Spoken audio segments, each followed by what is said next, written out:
Kiay-kiay ko sa ano ko eh. Hindi ko maintindihan kung nag-exercise ba ako or nagdi-disco ba ako sa sarili kong ano.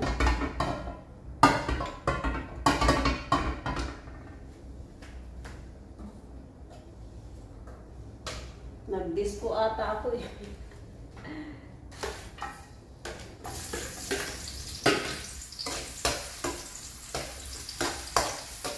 Tapos, habang nagluluto ako nito guys, so nakakapagpahinga na ako ng mga siguro 30 minutes, ganun. Naligo na ako. And then, pagkatapos kong maligo, eh, syempre, lumangon na siguro. Lalangon na siguro. Ano pa nga ba aantayin ko? Of course, langon is life.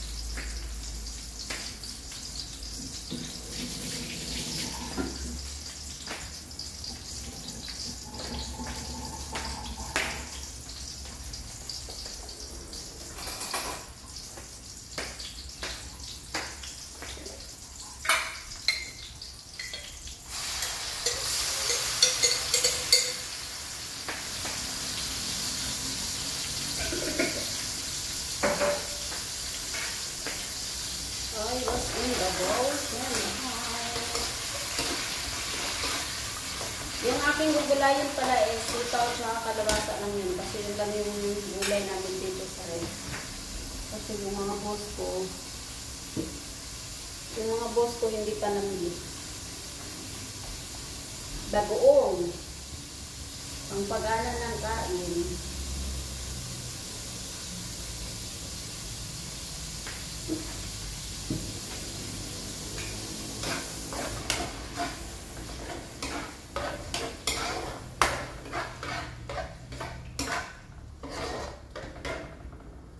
Pag nag-exercise ka pala guys, kung gusto mo lang kumain, isang oras pala muna ang palipasin mo bago ka kumain pagkatapos mo mag-exercise. Diba? So ako tama-tama kasi naligo pa naman.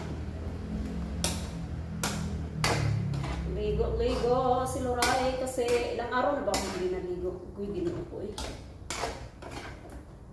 4 na araw na ako guys, walang ligo. Kaya yung ulo ko sobrang kapi na. Hakbat lang ako ng hakbat. Uy, kambingon ka talaga, Loray. Uy.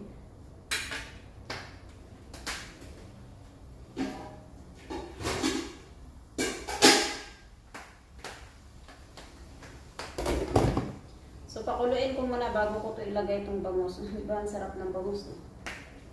Bangus. Nihaw ko to guys.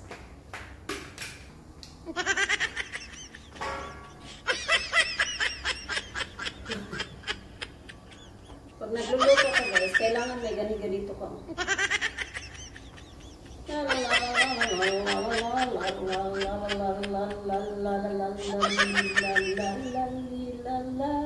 Agoy, ginawa ko eh. So, kumulo na yung aking pakbet.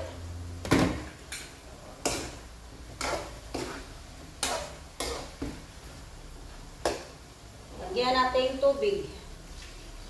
Kasi matigas pa yung kalabasa. Parang dami naman itong tubig ko eh. Parang mukhang tataob naman ang bahaw dito ni Loren ngayon ah.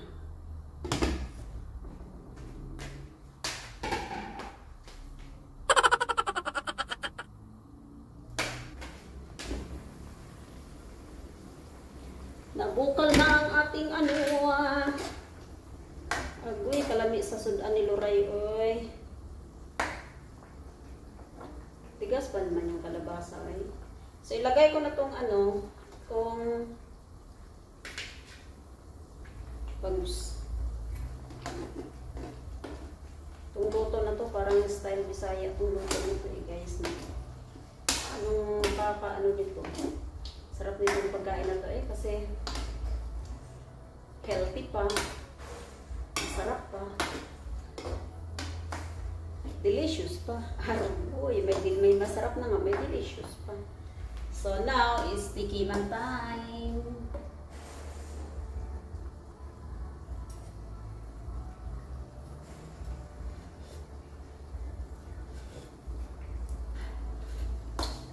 Matabang man. Lagyan ko pa siya ng kunting patis kasi ang nilagay ko guys is ano lang, bagoong. Pero hindi ganun kadami yung nilagay ko. So ito, okay na to. Tapos lagyan ko siya ng kunting asukal. Para balance yung alak.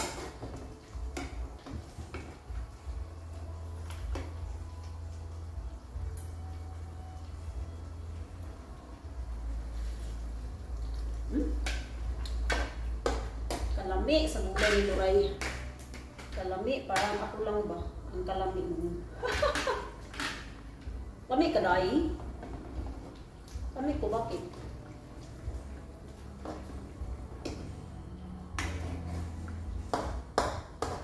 Pwede na akong mag-asawa ulit kasi masarap na ako magluto.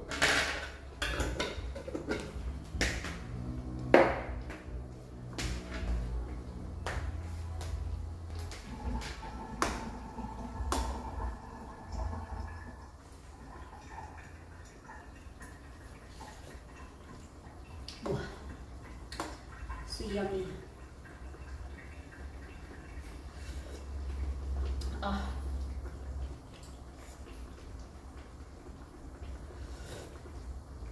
Nakailang tikim ko na to.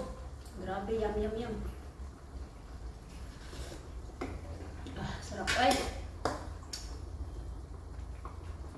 Nalambutin ko pa tong kalabasa.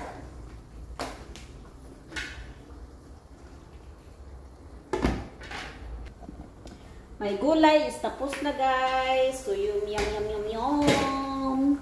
Here we go. Pag hindi man tulo ang laway nyo dito, ewan ko na lang.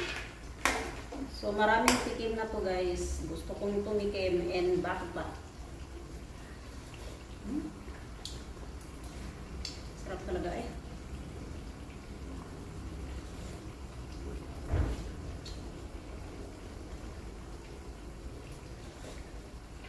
Parang gusto ko nang kumain eh, bago ako naligo. Kain muna ako. So yan guys, kakain na ako. Yung aking pagkain guys. Oh. Kunti lang yung kanin ko ha. Tapos gulay. Kunti naman itong kinakain ko eh. Kain na po.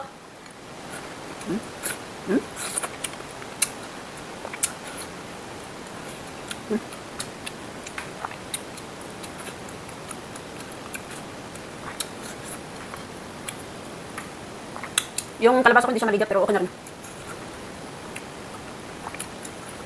Sarap pa rin naman siya.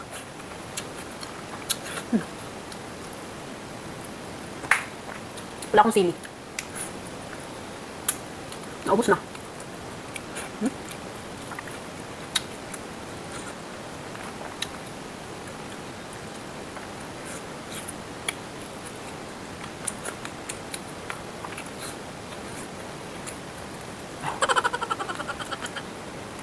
Kahit ganito araw-araw yung gulay yun guys.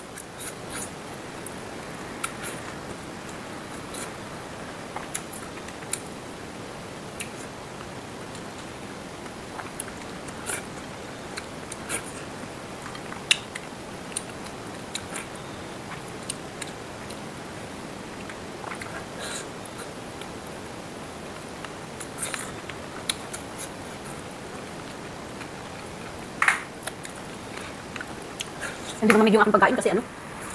Pao pala yung electric fan.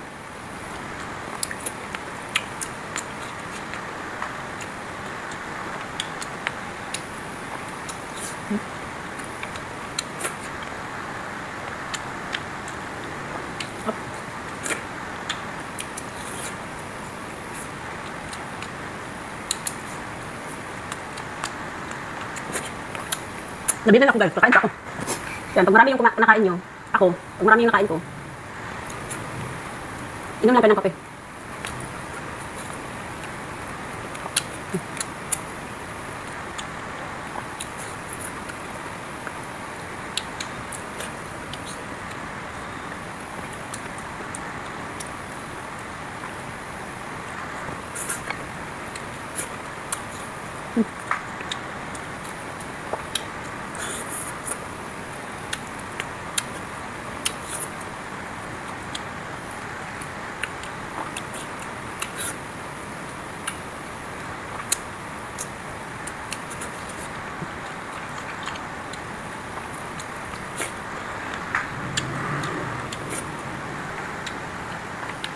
Ako, okay lang naman, medyo marami-rami nakakain kong ano, kanin. Black rice naman, at saka nagpupururot man ako dito sa kanin na to guys.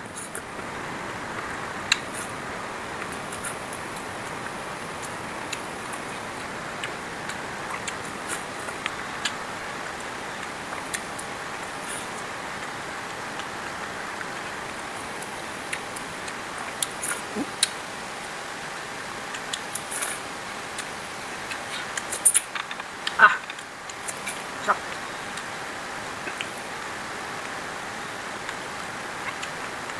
Mamayang gabi pala magplansya na ako kasi dami ko ng plansyahan.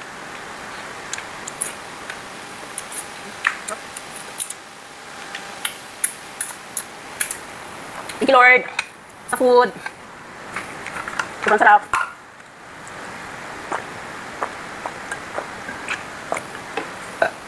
Thank you so much. Thank you for watching sa kain kong ano. Masarap talaga guys, ang aking kinakain.